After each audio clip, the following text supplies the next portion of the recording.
I'm Stanley Von Medvey. I'm an animator, and through the magic of animation, I describe ideas that are important to spaceflight and engineering. I try to explain and expound on physics and engineering that give us the ability to do the most exciting thing I think that humans do, which is travel into space.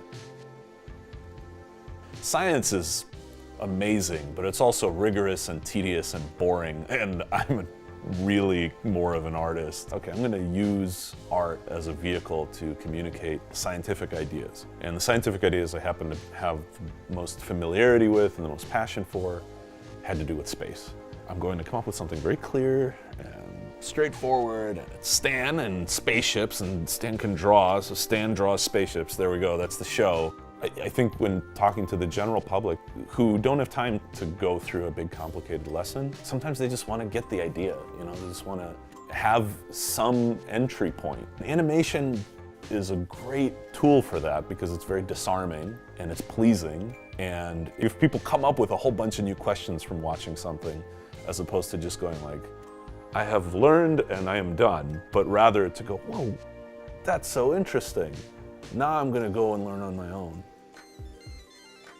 So we're straddling an interesting period in history right now, which is that the space shuttle program has just ended, which was a first noble attempt at a reusable spacecraft. It turned out to be partially reusable, very expensive to fly and operate, but we learned a lot from that.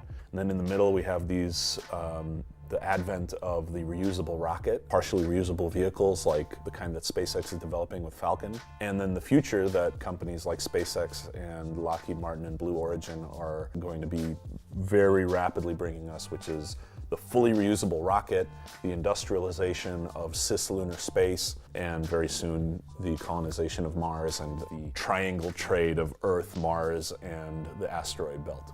This is what is about to happen. And so to me, the most dangerous thing in the world is entering into a massively technologically driven sea change shift in everything about civilization and being illiterate about it. So the reason that you measure crater sizes on the moon is very interesting. So you'd think, well, they're all craters, why does it really matter? It's just a big ball that's been pelted by other rocks, and so it's covered in craters. Something tiny like, how big is this crater? How big is this crater? Added up, it's a very important piece of historical mapping. And so when you are participating in this as a citizen scientist, measuring these impact craters, you are actively contributing to our collective knowledge about how we came to be and how everything in the universe came to be.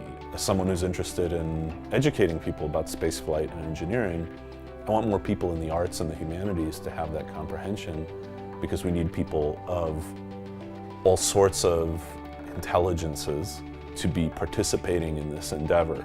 I'm not doing experiments, I'm not setting up hypotheses and testing them and building theories.